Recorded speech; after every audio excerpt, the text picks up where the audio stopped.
안녕하세요. 리아이 재개발입니다. 오늘은 정비업체가 무슨 일을 하는지 알아보는 시간을 갖도록 하겠습니다. 정비업체는 정비사업 전문관리업자라고 도시정비법에 명시가 되어 있고요. 그 업무는 조합을 설립하는 업무부터 사업성 검토, 설계사, 시공사 선정, 사업시행 인가 신청 대행, 관리처분 계획, 수립 대행 등의 자문 위탁 역할을 합니다. 서울시 홈페이지에 보시면 정비사업 전문관리업자의 현황이 게시되어 있습니다. 최근 기준 총 162개가 있고요. 2000년대 초반부터 지금까지 162개의 업체가 등록이 되어 있습니다. 그렇다면 이 정비업체 중에 어디가 실력이 있을까요? 예를 들어 시공사 같은 경우는 국토부에서 누가 시공 능력이 뛰어난지 쉽게 알아볼 수 있도록 보도자료를 매해 발행하고 있고요. 그런데 이 정비사업 전문관리 업체는 국토부에서도 어떤 순위를 제공하고 있지 않고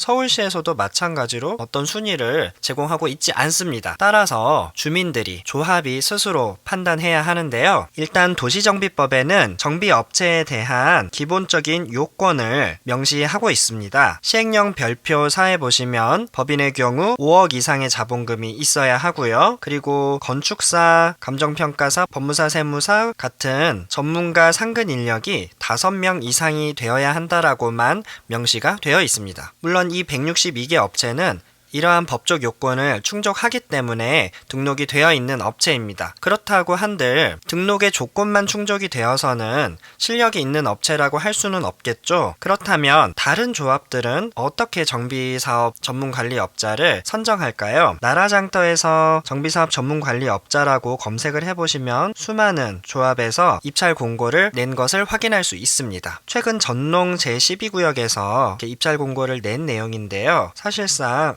별다른 특별한 내용을 확인할 수 있지는 않고요. 심사 기준에 있어서도 업체 현황 및 가격 평가 등 별달리 특별한 내용은 찾아볼 수 없었습니다. 그렇다면 이 정비 업체는 자본금이 많으면 좋은 걸까요? 자본금이 많다고 일을 잘하는 것은 아니고요. 가격이 싸면 좋은 걸까요? 가격이 너무 싸다면 다른 쪽에서 그 돈을 보상받고자 하려 할 수 있겠죠. 따라서 정비 업체를 선정함에 있어서 가장 중요한 것은 임원과 직원의 능력, 역량일 것이고요. 개별 사업에 따라서 이 문제를 해결할 수 있는 능력, 경험과 연륜, 그리고 사람이 하는 일이다 보니 소통 능력이 있어야 될 것으로 판단합니다. 정비 사업이 성공하기 위해서는 당연히 정비 업체도 해야 하는 역할이 있을 것이고요. 또 중요한 것은 주민들 조합이 전문성을 발휘하고 의사결정을 원활하게 내려서 이 정비 업체와 서로 파트너십을 맺고서 사업 성공을 이끌어야 할 것입니다. 물론 이 외에도 어떤 정치적 환경이나